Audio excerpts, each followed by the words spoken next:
श्री शिवाय नमस्तुभ्याम। हर हर महादेव।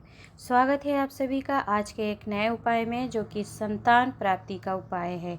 हाल ही की कथा में पूज्य गुरु जी ने वर्णन किया है श्री आरती शिव महापुराण कथा में, जो कि मान लीजिए आपकी एक संतान है पहले से, और आपको 10 साल हो गए, फिर 15 साल हो गए, 20 साल हो गए, 8-10 साल, जितने भी वर्ष बीत गए हैं, परंतु पहली संतान होने के बाद आपको दूसरी संतान प्राप्ति का भाव आप रखते हैं और आपको संतान प्राप्ति नहीं हो रही है, तब आपको 11 रुद्र अवतार का 11 कुंड का निर्माण करते हुए 11 सोमवार को यह उपाय करना है। तो पूरा उपाय आपको इस वीडियो के माध्यम से समझ में आ जाएगा, बताने का प्रयास करेंगे। तो वीडियो को अंत तक जरूर सुनिएगा, देखिएगा, ताकि आपसे महत्वपूर्ण नियम विधान ना छूटे। देखिए, संतान प्राप्ति का उपाय कोई मजाक की बात नहीं है, इसे अन्यथा में मत लीजिएगा, ध्यान पूर्वक समझिएगा, क्योंकि छोटी छोटी यदि आपसे गलतियां हो जाती हैं उपाय को करते हुए, तो फिर आपको पूर्ण फल की प्राप्ति नहीं होती। परंतु बताना चाहूँगी कि पूज्य गुरु जी जैसा स्वयं वर्णन करते हैं कि उपाय के प्रति आपका श्रद्धा, आपका विश्वास होना चाहिए, और जो नियम विधान आप कर रहे हैं उसे पूरी लगन से, श्रद्धा से करिएगा। आप हमारे ऊपर, पूज्य गुरु जी के ऊपर भले ही विश्वास न करें, परंतु जो आप नियम कर रहे हैं भगवान महादेव पर विश्वास करते हुए यदि आप उपाय को करते हैं, तो आपको पूर्ण फल की प्राप्ति होती है। तो पहली संतान है, दूसरी संतान का सुख आप प्राप्त करना चाहते हैं, परंतु यह सुख नहीं मिल रहा है। आपने डॉक्टर से इलाज भी करा लिया और सारे आपने जो कर सकते थे संतान प्राप्ति के लिए उपाय कर लिए हैं, तो आपको यह उपाय ज़रूर जानना चाहिए। तो वीडियो को लाइक एंड शेयर ज़रूर कीजिएगा। चैनल पर पहली बार आए हैं तो चैनल सब्सक्राइब कर लीजिएगा, क्योंकि ऐसे उपायों की वीडियो हम आप तक लाते रहेंगे। तो चलिए जान लेते हैं हम अपने उपाय को, जो कि इस प्रकार है। मान लीजिए कि आपकी एक संतान हो चुकी है और दूसरी संतान का सुख आपको नहीं मिल रहा है। 10 वर्ष हो गए हैं, 20 वर्ष भी हो गए, या फिर जितने भी वर्ष हो गए हैं, आपने डॉक्टर से इलाज करा लिया, इलाज के बावजूद आपको संतान का सुख नहीं मिल रहा है। यह उपाय बताना चाहूँगी कि जो दूसरी संतान का सुख नहीं प्राप्त कर पा रहे हैं, उनके लिए यह उपाय है। जिनकी एक भी संतान नहीं है और वह संतान की इच्छा रखते हैं, उन्हें सफ़ेद आंकड़े की जड़ का उपाय वर्णित किया है पूज्य गुरु जी ने। उस उपाय को करिएगा। उस उपाय का वीडियो आपको चैनल पर मिल जाएगा, तो आप उसके करिएगा। जिसे दूसरी संतान का सुख प्राप्त नहीं हुआ है, केवल वही व्यक्ति इस उपाय को करेंगे। क्या करना है आपको? किसी भी बेलपत्र वृक्ष के नीचे आपको जाना है और किसी भी सोमवार से इस व्रत को आप, अर्थात नियम को, पूजन को, विधान को शुरुआत कर सकते हैं। बेलपत्र वृक्ष के नीचे जाकर के आप क्या करेंगे, वहाँ पर स्क्रीन को देखकर वीडियो को समझिएगा, क्योंकि यह अनुभव की बात है। जब आप स्वयं वहाँ पर पूजन करेंगे तो आप अनुभव करेंगे कि बेलपत्र वृक्ष के नीचे की ही आपको, बेल वृक्ष के नीचे की आपको मिट्टी ले लेना है, अर्थात अलग से मिट्टी नहीं लेना है। जो वहाँ पर मिट्टी पहले से हुई हो उसे थोड़ा सा खोद करके ले लीजिए और उसका एक कुंड नुमा आकृति बनाइएगा, अर्थात आपको कुंड बनाना है बेलपत्र वृक्ष के नीचे की जो मिट्टी है उसी से। तो देखिए, यहाँ पर आप ध्यान दीजिएगा, जब आप सूखी मिट्टी या गीली मिट्टी जैसी भी लेकर उसका कुंड बनाएंगे, आप स्क्रीन पर देखकर समझिएगा वीडियो को कि आप उसका कुंड बनाएंगे और आपको इस जगह जल समर्पित करना है। उस कुंड के अंदर ही पूजन का नियम विधान है और उसी जल का आपको आचमन करना है। तो आप क्या करेंगे कि जो कुंड बनाएंगे उसमें यदि आप जल डालेंगे तो ज़मीन जो होती है सूखी होती है। जब आप जल समर्पित करेंगे तो जल पूरा सूख जाएगा, ज़मीन के नीचे चला जाएगा, तो आपको जल का आचमन करने के लिए, पीने के लिए प्राप्त नहीं होगा। तो यहाँ पर आपको मैं बताना चाहूँगी कि चाहे तो आप एक पत्ते के ऊपर भी इस कुंड का निर्माण कर सकते हैं। पत्ते के ऊपर कुंड चारों तरफ से मिट्टी को रख करके, अर्थात एक बांध तरह का बना दीजिए गोल आकार में, और बीच में पत्ता रख लीजिए।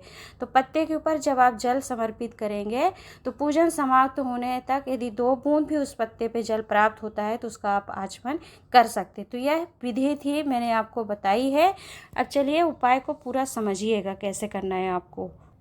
बेलपत्र वृक्ष के नीचे आप चाहें तो ज़मीन पर भी कुंड बना सकते हैं या पत्ते के ऊपर भी कुंड बना सकते हैं, क्योंकि आपको जल का आचमन करना है। मैंने विधि बता दी कि आप 2 विधि से कर सकते हैं जिससे आपको जल प्राप्त हो जाए। तो आप क्या करेंगे कि पत्ते के ऊपर मैं यहाँ पर निर्माण करके बता रही हूँ, क्योंकि यदि उस जल को आप ज़मीन पर देखेंगे कि कुंड बनाकर डाल रहे हैं तो वह ज़मीन में ही सूख जाता है, तो आपको जल प्राप्त नहीं होगा। इसलिए हम पत्ते के ऊपर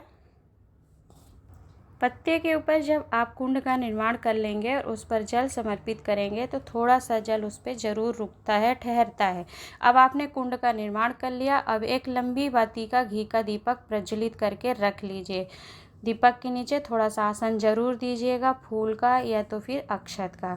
यहाँ पर बताना चाहूँगी कि पत्री के वृक्ष के नीचे लंबी बाती का प्रयोग करते हुए आप दीपक प्रज्वलित करेंगे, क्योंकि दीपक लंबी बाती का जो होता है वो हमारे वंश की वृद्धि करता है, लक्ष्मी की वृद्धि को आगे बढ़ाने का कार्य करता है। और आप संतान प्राप्ति अर्थात वंश वृद्धि का पूजन विधान करने जा रहे हैं, तो लंबी बाती का प्रयोग करते हुए घी का दीपक आप बेलपत्र वृक्ष के नीचे प्रज्वलित कर लीजिए।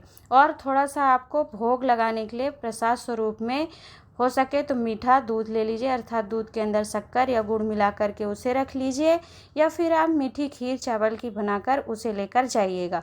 कुंड का निर्माण करिएगा बेलपत्र वृक्ष के नीचे की मिट्टी को ही लेकर, और दीपक प्रज्वलित कर दीजिए और उस कुंड का पूजन करिए। कुंड के अंदर आप जल समर्पित करिए और भगवान शंकर के 11 रुद्र अवतार के नाम होते हैं, अर्थात जो 11 रुद्र हैं, तो पहले सोमवार को आपको एक रुद्र के नाम से पूजन करना है।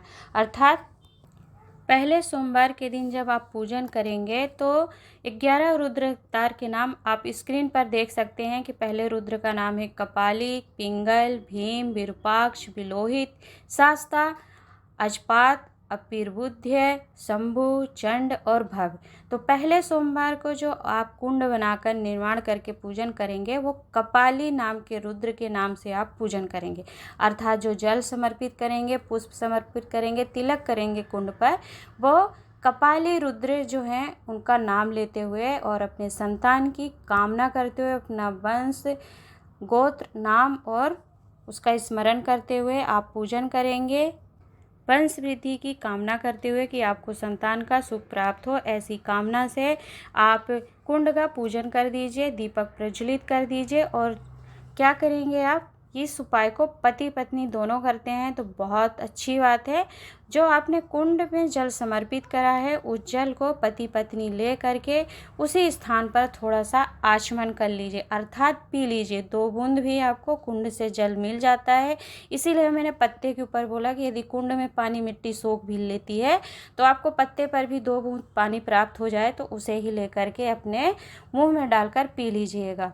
और जो आपने मीठे का भोग लगाया है उस मीठे के भोग को घर लेकर आप वापस आ जाइए, आपको छोड़ना नहीं है। वो प्रसाद हो गया, दूध की खीर हो चाहे दूध हो, मीठा दूध, वह आपका प्रसाद है। उसे प्रणाम करके आपको अपना नाम गोत्र बोलकर संतान प्राप्ति की कामना करते हुए घर लेकर आ जाना है।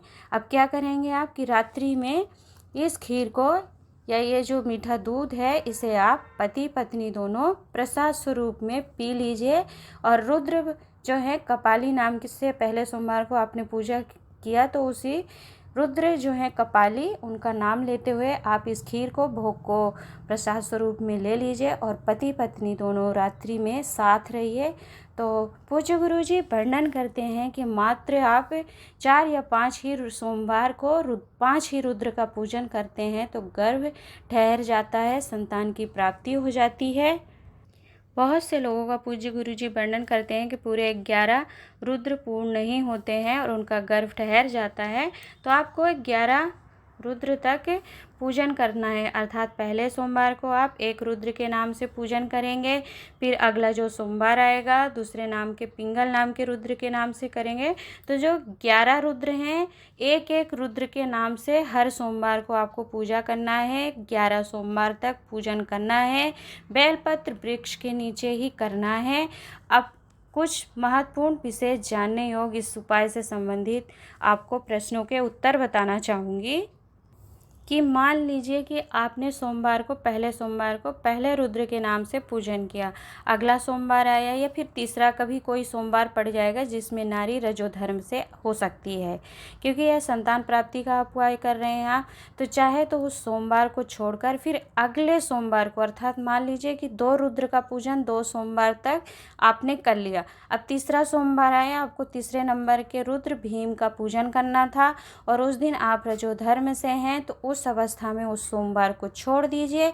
जो अगला चौथा सोमवार पड़ेगा उसमें आप भीम नाम के रुद्र का पूजन भी बेलपत्र वृक्ष के नीचे कुंड का निर्माण करते हुए करेंगे।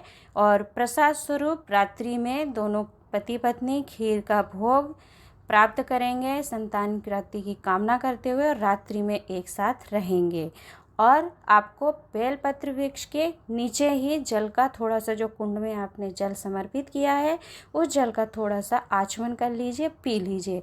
अपना नाम गोत्र स्मरण जरूर कीजिएगा। और दूसरी संतान की सुख की प्राप्ति के लिए यह उपाय आप कर रहे हैं, इसका स्मरण बाबा से अवश्य करिएगा, तो आपकी गोद जरूर भरेंगे। महादेव कृपा जरूर करते हैं, चाहे 10 साल हो गए हों, चाहे 20 साल हो गए हों, कितने ही वर्ष क्यों ना हो गए हों, आपकी गोदी जरूर भरेगी। आपको संतान सुख का अनुभव अर्थात जरूर प्राप्त होगा।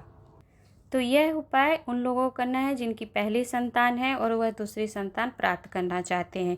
उपाय में करते हुए कोई गलती नहीं करिएगा। उपाय को संबंधित किसी भी प्रकार का मन में प्रश्न हो तो कमेंट बॉक्स में पूछ लीजिएगा, हम उसे बताने का प्रयास करेंगे, परंतु यह मजाक में नहीं लेकर के करिएगा। यदि आप को संतान का सुख असल में चाहिए, दूसरी संतान का सुख, तो आप अपनी श्रद्धा विश्वास से हम पर नहीं, पूज्य गुरु जी के ऊपर नहीं, परंतु महादेव के ऊपर भरोसा करते हुए बेलपत्र वृक्ष के नीचे किए गए अपने अनुष्ठान पर श्रद्धा विश्वास रखते हुए आप नियम विधान करेंगे तो संतान का सुख निश्चित ही आपको प्राप्त होगा। तो वीडियो में कुछ आपको उपयोगी लगा हो, पसंद आया हो तो वीडियो को और लोगों तक पहुंचा दीजिएगा, लाइक एंड शेयर जरूर कीजिएगा, साथ ही चैनल सब्सक्राइब कर लीजिएगा। तो हाल ही की कथा में, श्री आरती शिव महापुराण कथा में पूज्य गुरु जी ने इस उपाय का वर्णन अपने तृतीय दिवस की कथा में बताया है, जो कि 19 से 23 मार्च 2024 रेवाड़ी हरियाणा से श्रवण करवाई थी। तो यदि आप वहां पर भी इस उपाय को सुनना चाहते हैं तो सुन सकते हैं। आज की वीडियो में इतना ही, मिलते हैं एक नए उपाय के साथ, नई जानकारी के साथ। तब तक के लिए श्री शिवाय नमस्तुभ्यम, हर हर महादेव।